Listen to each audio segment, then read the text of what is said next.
program, friends. Good to see you. 280 days till the midterms. President Trump just wrapped up his first rally of the 2026 year. He focused on three things that are going to define this election and will define his presidency: the economy, Minnesota, and foreign affairs. Tonight, we cover all angles. Whoever wins those battles is going to win the midterms. We're going to be joined in a minute by NewsNation's Kelly Meyer, Chris Cillizzi, Yemisi Egbawale, and Reagan Reese on how Trump's performance in the midterms will likely be defined by economic tensions and political fallout. Also ahead this hour, Eric Erickson on further proof Trump 2.0 is nothing like the first go-around. Mike Nellis, Steve Cortez on the Trump administration's new push to talk about sanctuary cities. First tonight, as always, our Why It Matters segment.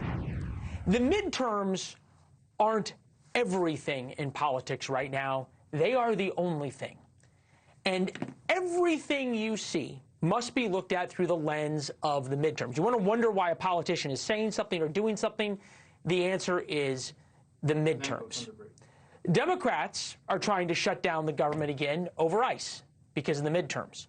Governor Tim Walz and Mayor Jacob Fry are trying to get the upper hand on the immigration debate because of the midterms. And everywhere Trump goes is because of the midterms. The president knows winning the midterms is an uphill battle. I hope you remember us for the midterms. So even if it's a Democrat or Republican, whoever wins the presidency has a hard time with the midterm.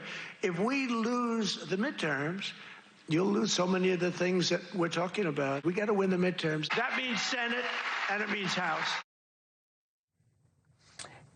Trump is making the midterms about himself. This is not a left or right issue. Democrats know it and Republicans know it. If Republicans win, it's going to be an enormous validation of what Trump is doing. If Republicans lose, it will be a repudiation of what Trump is doing because he's putting himself on the ballot. Trump just flipped the script in Minneapolis, sending border czar Tom Homan to ground zero and pulling out Border Patrol's Bavino and DHS Secretary Kristi Noem.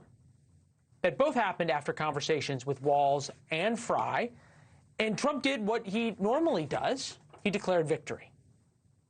Minnesota's in the news a lot, but what they don't say is that Minnesota has low numbers because of the fact that we took thousands of hardened criminals out of Minnesota, so they had good crime numbers, believe it or not. We're going to de-escalate a little bit.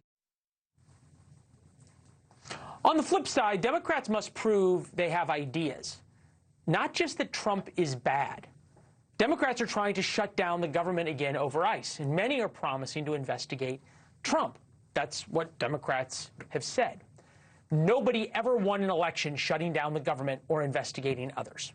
The only thing that polls worse than Donald Trump right now is Democrats. Thank you for watching. Subscribe below and download our NewsNation app right now on your phone, and you will get fact-based, unbiased news for all Americans.